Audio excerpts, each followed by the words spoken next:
Es muy importante que cuando hagan declaraciones en general sobre el mundo del automóvil, por favor, algunas veces cuenten hasta 3. En algunos casos hay declaraciones que no tienen fundamento y lo que están generando es que el cliente se genere confusión. Menudo rapapolvo le ha echado hoy el presidente de Renault España a los políticos en el Congreso. ¿Qué tal? Buenas tardes.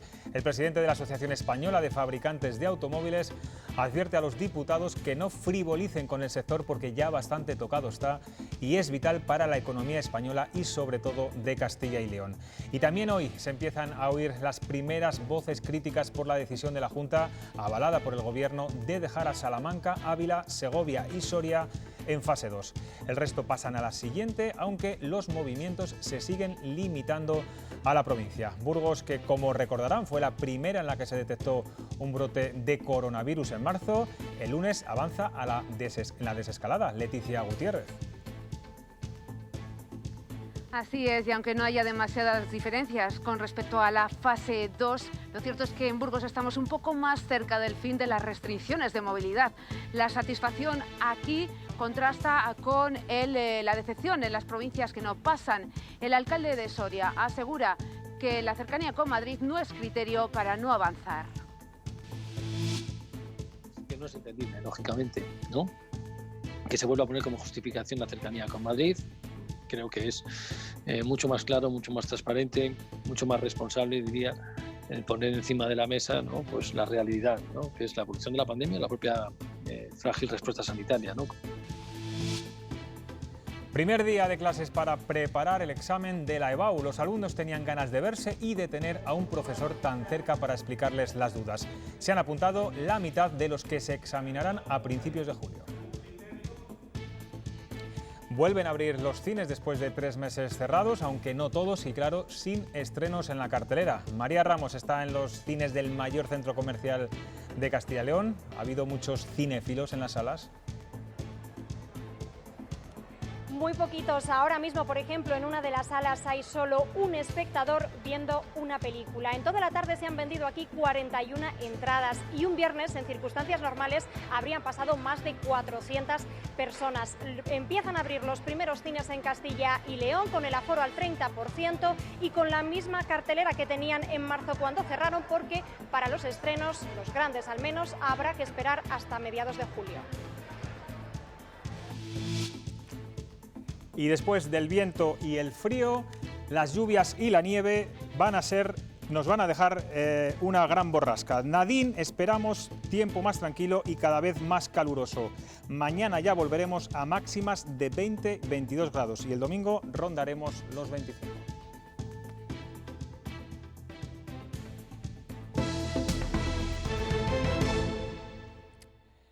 El lunes entraremos en una maraña de fases en todo el país, aunque va a durar una semana, lo que dura el estado de alarma.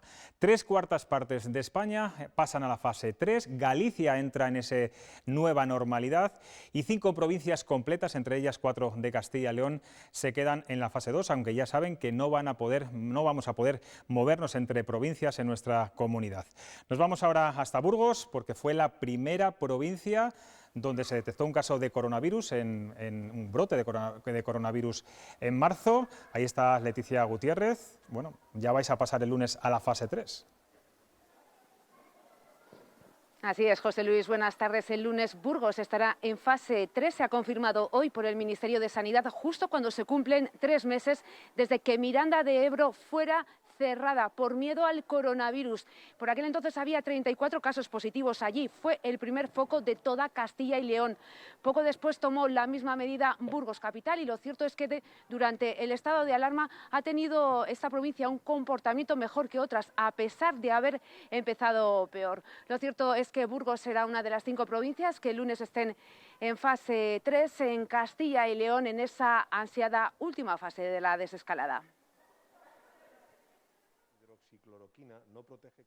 El Ministerio de Sanidad lo ha confirmado esta mañana. En la Comunidad Autónoma de Castilla y León pasan a la fase 3 las provincias de Burgos, Palencia, León, Zamora y Valladolid, y las otras 4 provincias, Salamanca, Ávila, Segovia y Soria, se mantienen en la fase 2. En los territorios que pasan a la fase 3 no habrá horarios para paseos. En cuanto a hostelería, en esta nueva etapa podremos acceder al interior de locales hasta cubrir la mitad del aforo. Además, como novedad, las terrazas se completarán hasta el 75%. Este es uno de los gestos que podremos volver a realizar a partir del próximo día 15, pero estén atentos, solo los territorios que pasen de fase podrán empezar a utilizar la barra de los bares. También se amplía el aforo en velatorios, con asistencia de hasta 50 personas, y podremos seguir frecuentando lugares de culto. Por su parte, los museos también aumentarán su capacidad. Sin embargo, todavía no se abren las discotecas y no habrá movilidad entre provincias, lo que no parece preocupar de momento. Lo veo lógico que se adapte un poco a la situación de cada provincia. Hay que ponerse en marcha y tirar para adelante. Ya lo ven, según parece, la nueva normalidad está cada vez más cerca. A todas las personas que nos reclaman, que nos exigen esa rapidez, les pregunto si están dispuestos a poner en riesgo la vida de sus seres queridos. Hemos visto en algunas comunidades focos de rebrote importantes. Están en la mente de todos y no los voy a mencionar, pero eso nos pone de manifiesto, nos indica la importancia de mantener esa cautela. El presidente de la Junta justificaba así el cambio en las pretensiones de su gobierno, que a principios de semana apostaba porque toda la comunidad avanzará a la fase 3 y ahora vamos a ir a 2 velocidades. Una decisión que no ha gustado a algunos dirigentes políticos y empresariales de esas provincias. Que no es entendible, lógicamente, ¿no? Que se vuelva a poner como justificación la cercanía con Madrid. Creo que es mucho más claro, mucho más transparente, mucho más responsable, diría, el poner encima de la mesa, ¿no?, pues la realidad, ¿no?, que es la evolución de la pandemia y la propia frágil respuesta sanitaria, ¿no? Si hay motivos sanitarios, porque ha habido repuntes o hay peligro de una mayor pandemia en Ávila, pues lo entenderíamos. Pero si es por motivos simplemente de estar próximos a Madrid, es una auténtica cacicada. La desescalada iba a ser por zonas básicas de salud y empezábamos con las rurales, a que de repente pasaron todas las provincias a la vez. Y ahora unas sí y otras no. Entonces entiendo el desconcierto. Durante esta fase 2 y 3 solo se permiten los viajes dentro de la provincia, pero aún así hay gente que cruza esas fronteras incluso a otras comunidades y no se encuentra ningún control policial. Nosotros hoy hemos hecho la prueba entre Segovia y la Comunidad de Madrid y esto nos hemos encontrado. Son las 10:30 de la mañana y con la documentación necesaria para acreditar que podemos viajar por motivos de trabajo, nos ponemos en carretera rumbo a Villalba. En esta fase 2 de desescalada solo están permitidos los viajes dentro de nuestra provincia o fuera de ella siempre que estén justificados, por lo que sin el permiso pertinente este viaje estaría prohibido y por tanto podría acarrear una sanción. Sin embargo, a lo largo del trayecto parece un día normal, mismo tráfico y ningún tipo de control. Tan solo los paneles luminosos de la carretera nos recuerdan que en fase 2 no se pueden realizar viajes fuera de nuestra provincia. Las patrullas de Guardia Civil de la Comandancia de Segovia insisten en que continúan realizando controles aleatorios a cualquier hora y cualquier día de la semana. De hecho, en nuestro regreso a casa, en el peaje de la AP61, dirección Segovia, sí que nos encontramos con uno de ellos, que nos permite continuar nuestro camino. El alcalde de Ávila ya se mostró ayer en este mismo informativo muy enfadado con la Junta por no contar con más camas UCI en el hospital abulense, pero hoy ya ha amenazado con movilizaciones si Mañueco no le coge el teléfono. Si la Junta de Castilla y León no reconsidera esta cuestión, si no reconsidera el número de camas que le corresponden al Hospital de Sonsoles, este alcalde llamará a la movilización de los abulenses para exigir lo que es nuestro. El presidente Mañueco está escondido y no da la cara. Espero que en los próximos días atienda a este alcalde, devuelva esa llamada, devuelva esa carta en la cual le hemos solicitado y que dé la cara y explique por qué quiere hacer esto con los abulenses. Mira, hay una imagen que yo no la borraré en la vida de mi memoria. Es ver un médico entrar en una residencia y decir mórfico, mórfico, mórfico. Aquel día, convocamos una junta directiva y avisamos que estábamos solos. Testimonio desgarrador el de Cinta Pascual la semana pasada en el Congreso de los Diputados. Ella es la presidenta nacional de la patronal de las residencias de ancianos y ha sido la cara y la voz que ha puesto en evidencia la crítica situación que han vivido estos centros durante la pandemia. Castilla y León ha sido sin duda una de las comunidades más afectadas. Vamos a hablar ahora con ella. Buenas tardes, nos escucha desde Tarragona. Hola, buenas tardes. Veíamos esa denuncia la semana pasada en el Congreso, donde decía que las residencias de ancianos se habían sentido solas y que hubo órdenes de no trasladar a muchos pacientes a los hospitales. La Fiscalía en Castilla y León está investigando la gestión en estos centros, pero ¿cómo cree que se han hecho aquí las cosas en esta comunidad? Bien, yo creo que en Castilla y León se ha hecho igual prácticamente, con algunas modificaciones, ¿no? Como crear este equipo COVID, que esto ha sido, por nuestras residencias, ha sido muy bienvenido porque ha sido una ayuda, pero por la diferencia a las demás ha sido exactamente igual. Ha fallado derivaciones hospitalarias, ha fallado coordinación, en Castilla y León ha fallado coordinación con sanidad y servicios sociales. Y la verdad es que los 20 días que todos sufrimos, pues lógicamente también en Castilla y León. De hecho, a los datos me remito, ¿no? Yo creo que a veces esta dura realidad, ¿no? que algunos critican por dureza, yo sinceramente yo lo oía y seguía, me sigo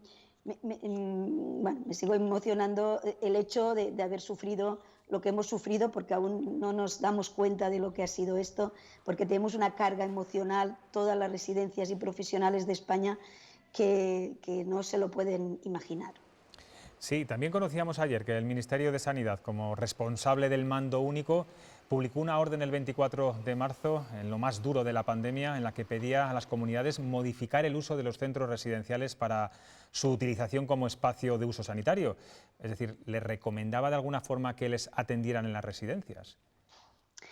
Yo es que creo que yo digo siempre que yo no voy a entrar, y CEAPS tampoco, en guerras políticas, pero en el Congreso de los Diputados les dije que cuando personalmente llamaba y les intentaba demostrar esta impotencia que teníamos, este daño reputacional, la soledad de aquellos momentos, el que no poder que las familias vieran a sus familiares, me encontraba reproches que en aquel momento me parecían durísimos entre comunidades, entre el Gobierno central y las comunidades autonómicas. Nosotros somos los primeros que ya sabemos que la competencia es autonómica, pero en aquel momento el Ministerio de Sanidad y también de Servicios Sociales, el Gobierno de España en conjunto dijo que tenía un mando único y nosotros apelábamos a este mando porque, mire, queríamos tener EPIs, queríamos tener PCRs, incluso podíamos entender, hubo una nota de prensa que CEAPS dijo, estaremos a vuestro lado, pero ¿qué pasa? ¿Qué está pasando? ¿Qué podemos hacer para mejorar esta situación? Y no teníamos respuesta. De hecho, el ministro tiene varias cartas mías, llamadas de teléfono, y yo después de ir al Congreso de los Diputados, el lunes, mandé una carta pidiendo vernos con él, porque yo creo que aunque estén las competencias, falta que nos miremos a la cara y digamos cómo vamos a solucionar este tema. Tenemos un rebrote en la puerta y esto es muy preocupante para nosotros. Ahí quería llegar. Hemos visto, señora Pascual, casos de residencias que tomaron medidas de inmediato en cuanto vieron que el coronavirus ya estaba en España y no han tenido ni un solo contagio. Ahora que empieza la desescalada en muchas de ellas y ya empiezan a recibir visitas de familiares, ¿qué se puede hacer para evitar rebrotes y garantizar la seguridad total de los ancianos y que no se repita esta dramática historia?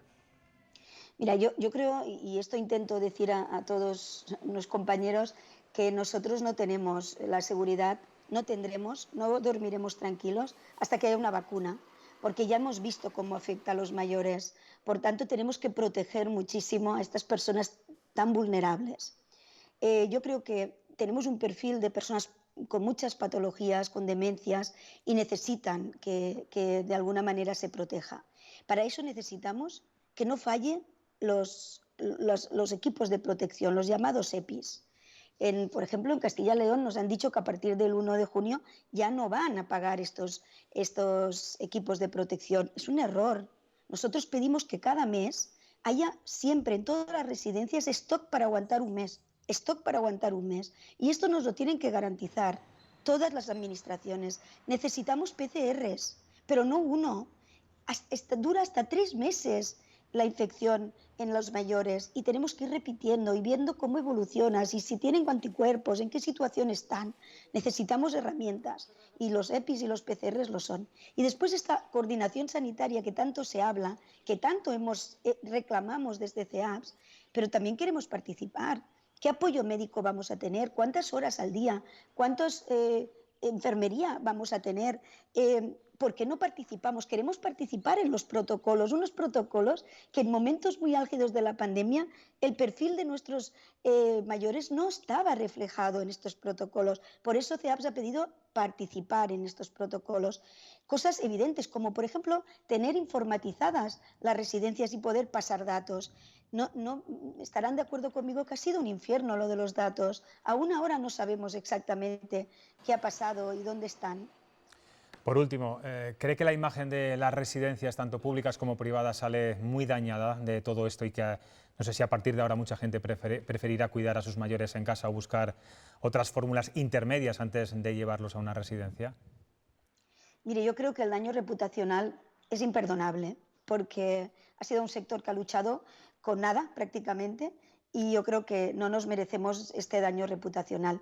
Pero yo creo que hemos empezado a tener mensajes de muchas familias diciendo que están con nosotros, que saben perfectamente qué ha pasado y que nos dan todo el apoyo. Y es un duelo que tendremos que hacer familiares y equipos profesionales. Pero nosotros seguimos teniendo personas que quieren ingresar en nuestras residencias. ¿Y saben por qué?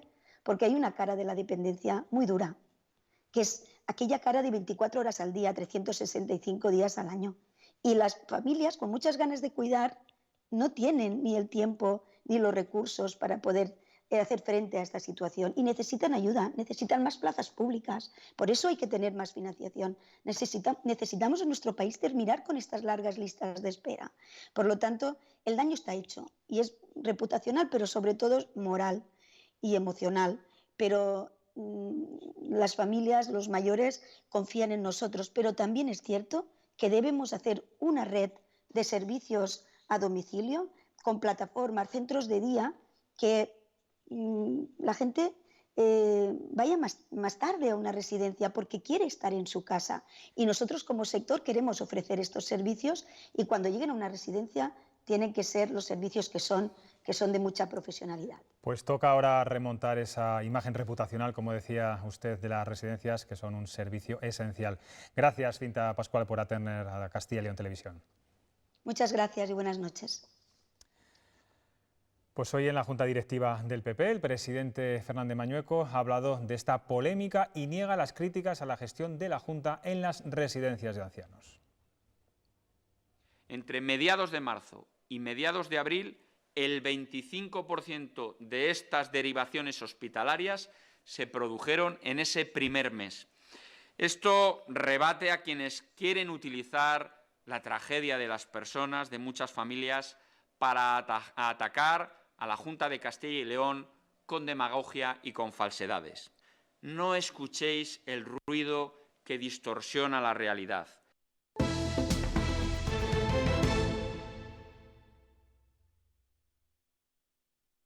Después de 3 meses sin ver prácticamente a ninguno, pues tenerles aquí al lado pues es muy diferente. Ha sido raro porque no puedes hablar con ellos casi, no puedes acercarte. Me parece que si ellos lo necesitan, nosotros tenemos que estar ahí. Los estudiantes de la EBAU, la prueba de acceso a la universidad, han acudido hoy a las aulas.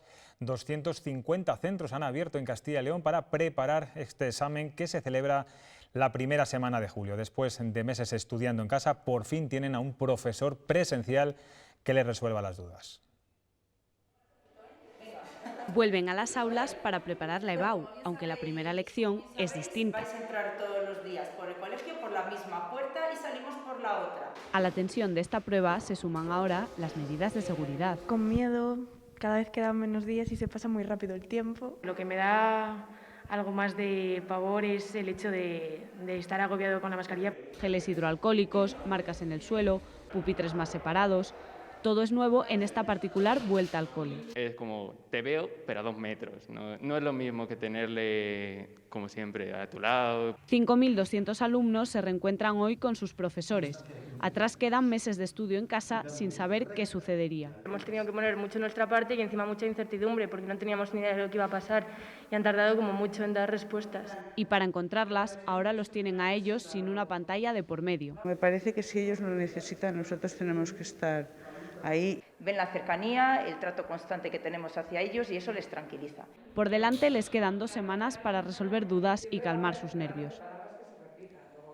También se abren los centros para los alumnos con necesidades educativas especiales y los de centros ocupacionales. De momento abren menos horas y en grupos reducidos, pero para ello supone el importante retorno a la rutina y para sus familias un respiro después de un duro confinamiento. Las rutinas de Pilar cambiaron de golpe con el inicio del estado de alarma y eso repercutió en su conducta. A mí me abrazaba, me tiraba de los pelos, porque quería coger lo que ella quería y yo no. Al centro de día, a zumba, a educación para adultos. Todo se paró y Pilar comenzó a estar intranquila. Lo mismo eran las 2 y estaba despierta. O a las 3, mamá, agua. Han hecho manualidades y todo tipo de actividades, lo que para Enar ha significado no tener vida en 3 meses. Estoy agobiada, estoy todo el día nerviosa. Que estás haciendo la comida y la tienes detrás, vas al servicio y la tienes detrás. Pero por fin Pilar puede volver al centro ocupacional. Los centros y servicios que apoyan forman parte de su vida, de su día a día, de sus rutinas. Ven a sus amigos, ven a sus iguales. A Laura, a Ainhoa. José nos cuenta a quién echa en falta. Él echa mucho de menos a la gente, a los amigos, a los profesores. De momento no se va a incorporar al centro de educación especial porque está tranquilo en casa. Salir a la calle, él veía un mosquito, se creía que era el coronavirus. Veía una pelusa de polen, echaba a correr porque se creía que era el coronavirus. Para él no es fácil entender qué es un virus, pero sus padres han conseguido que no tenga miedo y que se sienta seguro. Polémica sentencia en Palencia. La Fiscalía recurre la absolución de un octogenario acusado de abusos sexuales continuados sobre su esposa en Palencia. El fallo estimó que no constituía delito con arreglo a los usos sociales y culturales aceptados en una época y en un entorno rural muy diferentes al actual. Es una sentencia cuanto menos controvertida, porque la sentencia estima que la mujer tuvo que durante todo el matrimonio satisfacer los deseos sexuales del hombre sin tener en cuenta la voluntad de ella y por no contrariarle, pero en cambio le absuelve porque considera que no constituye delito con arreglo a los usos sociales y culturales aceptados en un entorno rural que considera muy diferente. La Fiscalía considera que la libertad sexual de una mujer del medio rural no puede ser distinta a la libertad sexual de una mujer en una capital de provincia y tampoco puede depender de su edad. Esta semana en el Congreso salía adelante el ingreso mínimo vital con un gran apoyo político. El lunes ya se va a poder solicitar. Se calcula que alrededor de 850.000 hogares españoles serán beneficiarios de esta renta. Castilla y León ha pedido participar en la gestión de esta ayuda, pero de momento no hay respuesta y sí muchas dudas.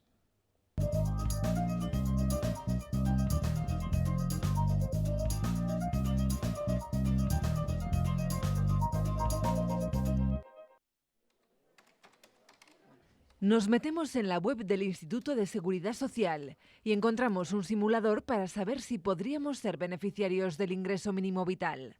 Primera pregunta y primera exclusión. Los extranjeros irregulares se quedan fuera. Tienen que pasar 3 años para poder pedir una estancia legal en España y luego tiene que pasar 1 año hasta poder pedir el ingreso mínimo vital. Las personas sin trabajo deberán estar inscritas como demandantes de empleo y atención porque se hará un test de riqueza. Gano 461 yo tengo derecho, pues no, tendrías derecho si tú convives con otras personas y esas personas en la suma total de ingresos supera esas cifras. La prestación se podrá complementar con otras ayudas, pero existe cierta desinformación en las formas. Tampoco se sabe en qué términos se realizará el itinerario de inclusión que queda reflejado en el Real Decreto. El objetivo no es dar un dinero y ya está, Pero el objetivo que tenemos todos y las entidades es el acompañar a esas personas para que salgan de esa situación. Por lo tanto, queda convalidado. El ingreso mínimo vital ha sido aplaudido, pero hay quien lo considera insuficiente. Tanto que hablamos de que Europa tiene que ayudar, Europa también tiene unos protocolos y habla de que el umbral de la pobreza son 796 euros, que es lo que entenderíamos nosotros que se debería de cobrar. El plazo de solicitud comienza el lunes y se prolongará hasta el 15 de septiembre. Se podrá realizar vía telemática o de forma presencial en la sede de la Seguridad Social. Era nuestra imagen de portada. El presidente de Renault España y de ANFAC ha sido hoy muy claro en su intervención en la Comisión de Industria en el Congreso de los Diputados. Le dice a los políticos que cuenten hasta 3 antes de hablar del sector de la automoción, que pasa por un muy mal momento. Señorías, me van a permitir, es muy importante que cuando hagan declaraciones en general sobre el mundo del automóvil, por favor, algunas veces cuenten hasta 3. En algunos casos hay declaraciones que no tienen fundamento y lo que están generando es que el cliente se genere confusión, que haya stop and go en los mercados, y otra declaración fuera de España genera inquietud en las multinacionales.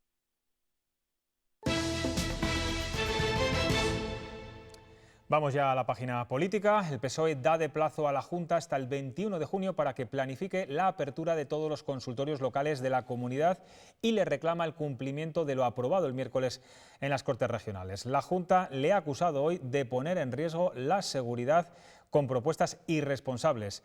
A la espera de ese plan, Gobierno y oposición tratan de ganar ante los suyos la batalla del relato, la atención en el medio rural.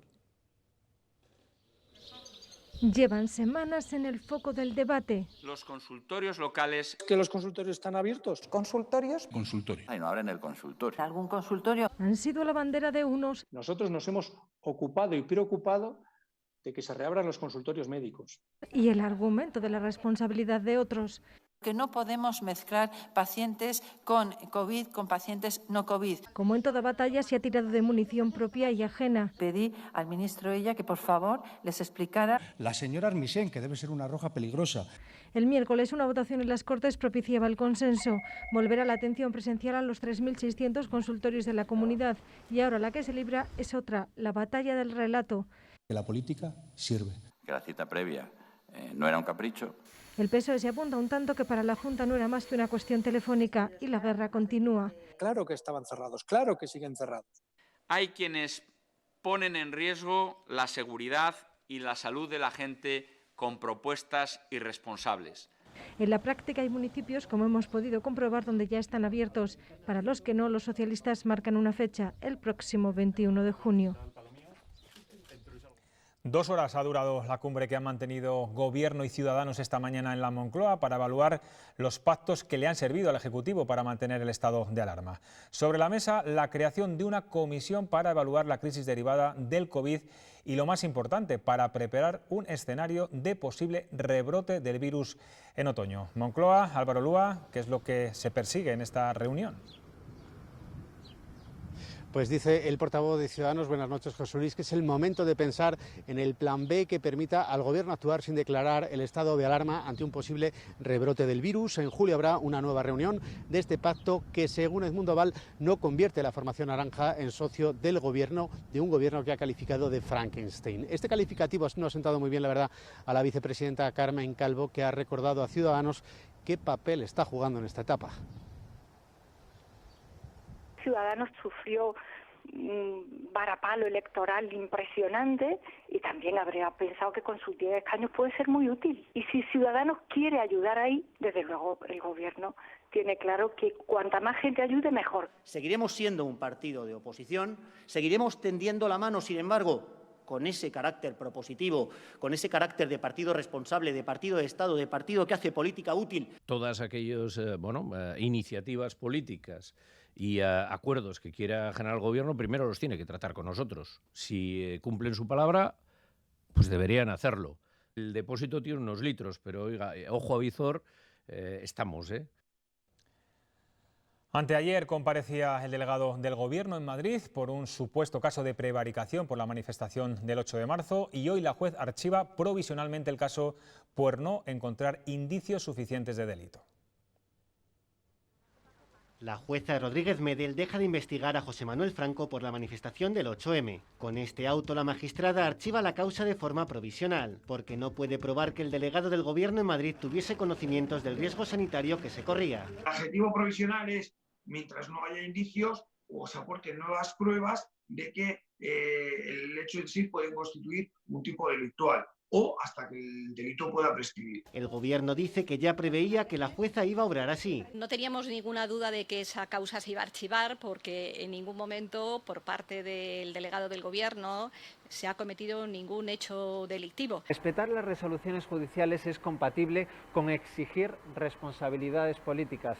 Y este partido va a exigirlas. El Partido Popular reitera que no deberían haberse permitido las manifestaciones del 8 de marzo y pide una comisión de investigación sobre esas concentraciones. No solo se piden responsabilidades por ese día. El Tribunal Supremo ha recibido más de 40 denuncias y querellas contra miembros del Gobierno por la gestión de la pandemia. El PP ya tiene nuevo alcalde en Peñafiel, en Valladolid. Esta mañana ha salido adelante la moción de censura contra el Partido Socialista a través de un pacto con 4 formaciones. El nuevo mandatario es Roberto Díez.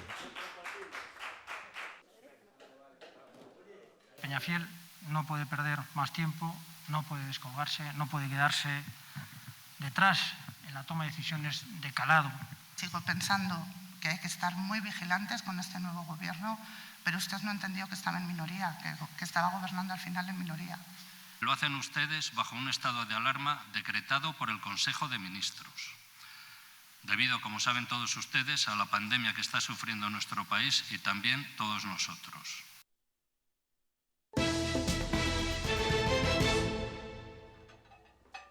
Aunque no lo parezca, esta mesa espera un banquete de bodas. Separada del resto, para una decena de comensales, sin cubiertos hasta que no estén sentados, es todo lo festivo que permite la desescalada. La mesa está libre totalmente hasta que llega el cliente, incluso aunque esté limpia previamente, que está limpia. Cuando llega se vuelve a desinfectar sillas y mesa y en ese momento se monta el servicio, el cubierto, nunca está antes. Algo así de escueto se encontrarán David y Rowi, que se han dado hoy el sí quiero que habían preparado para el 25 de abril. Hacer una boda muchísimo más multitudinaria, el orden de 100 personas, su familia es de Holanda, no han podido venir, tampoco muchos amigos que tenemos en otras ciudades de España. Solo 12 invitados en la sala porque otros desde Holanda también han estado presentes. Geles, mascarillas, distancia interpersonal y algunos papeles cambiados. Voy a ser padrino porque en principio iba a ser el padre de mi futura nuera. Pero con todo el tema este del coronavirus, venían de Holanda. Ya están casados, pero para el viaje de novios tendrán que esperar un poco más. Cancelaron la luna de miel en Irlanda y los Países Bajos. En julio harán una reboda en Holanda. Creo que vamos a organizar un picnic con mi familia y mis amigos. Fotos con y sin mascarilla para inmortalizar una atípica boda en tiempos de pandemia. Y en unos minutos, a las 9:30 de la noche, podrán ver una interesante entrevista con el diputado más ilustre y el veterano del Congreso. Esta noche visita la sala Agustín Zamarrón, diputado socialista por Burgos, de 74 años. Durante una hora hablará de su trayectoria política y de la situación actual con Miguel Castañeda. A las 9:30 de la noche, aquí en la 7 de Castilla y León Televisión. Y que últimamente huimos como de la peste, ¿no? Algunos ciudadanos Mañana más de 30 plazas de toros de España, entre ellas las de Castilla y León, se llenarán de aficionados en sus inmediaciones, pero no porque haya corridas de toros, sino porque los amantes de la fiesta se concentran a modo de paseo para reivindicar que el mundo del toro también es cultura. Hoy Salamanca se ha adelantado y a estas horas ya se va a celebrar ese paseillo, pero por su plaza mayor. Lidia Bartolomé, ¿qué ambiente hay en estos momentos? Buenas tardes, José Luis. Pues hace escaso un minuto acaba de empezar esta concentración y a pesar del mal tiempo que ha hecho durante toda la tarde en Salamanca, hasta aquí ha venido muchísima gente del mundo del toro, aficionados, peñas taurinas y muchas caras conocidas. Hasta aquí están maestros como el Juli, Perera, el Capea, Fortes y un sinfín de nombres. Todos ellos quieren reivindicar que Salamanca es tauromaquia y poner en manifiesto el trato injusto que según ellos están recibiendo por parte del Ministerio. Dicen que ellos también son cultura. Está previsto que en unos minutos se lea un manifiesto para poner en valor la importancia económica, historia y cultural del toreo. Mañana el ambiente fuera de la Plaza de Toros será distinto. Se volverá a sentir el bullicio de una tarde de feria. Yo voy al Paseo Taurino. ¿Y tú? Yo voy al Paseo Taurino. El mundo del toro sale a la calle para pedir respeto. Porque no podemos permitir que nos roben nuestra libertad de elegir, nos quiten nuestra cultura, no somos ciudadanos de segunda y debemos de estar todos allí apoyando lo que más amamos, que es la tauromaquia. Míticas figuras como el Viti, Rafael de Paula o Andrés Vázquez también se han sumado al movimiento llamado También Somos Cultura, nacido de forma espontánea en las redes sociales. Es una revuelta de abajo arriba, ha salido de mozos de espadas, banderilleros, más de 200 asociaciones culturales taurinas del país. El sector del toro, que genera cerca de 60.000 empleos directos, sufre una dura parálisis en esta crisis del coronavirus. Hay gente, compañeros míos, que no cobran desde octubre. Los festejos taurinos recaudan más de 200 millones de euros de IVA. Sin embargo, el sector se ha quedado fuera de las ayudas a la cultura. Se ha dedicado un presupuesto de 80 millones para cultura. Al mundo del toro le ha llegado cero. ¿Por qué? Por eso, aficionados y profesionales taurinos reivindican sus derechos como segundo espectáculo cultural con más espectadores, solo por detrás del fútbol. Hoy han abierto los primeros cines en Castilla y León, eso sí, sin estrenos y con muy poca gente. María Ramos, las pantallas se han encendido en muy pocas salas de la comunidad. Solo en Soria y en estas de Valladolid, la mayoría de los cines se esperan hasta primeros de julio, cuando vuelvan los grandes estrenos y también cuando se amplíe el aforo permitido. De momento, el máximo de ocupación está en el 30%. Se tienen que dejar 2 butacas libres a cada lado del espectador o del grupo de espectadores que vengan juntos. Además, se fomenta la venta de entradas por internet y ahora mismo hasta las palomitas se pueden reservar con antelación, todo para evitar colas y aglomeraciones. Aunque ya lo ven en esta primera jornada de vuelta de reapertura de los cines, apenas hay gente. Aquí han vendido 41 entradas cuando un viernes en circunstancias normales habrían pasado por aquí unos 400 espectadores.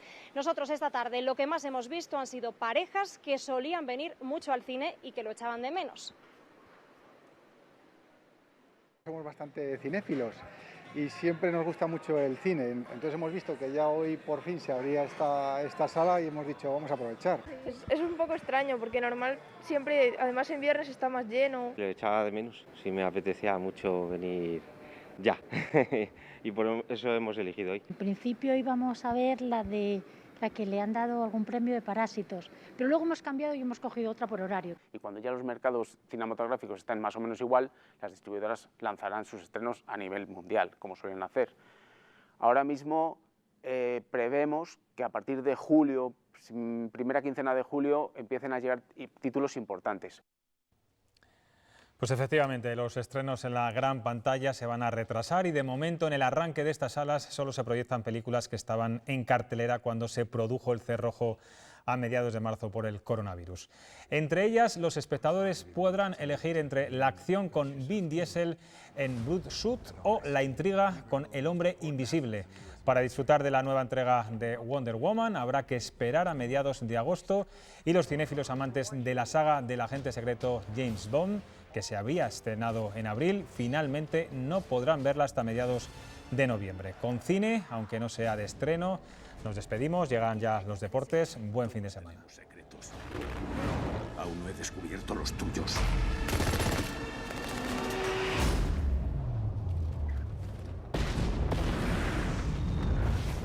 Y 007. Necesito tu ayuda. Solo puedo confiar en ti. El mundo ha avanzado, comandante Bond. ¿Eres una doble cero? Hace 2 años. Tú a lo tuyo. Si te interpones en mi camino, te meto una bala en la rodilla.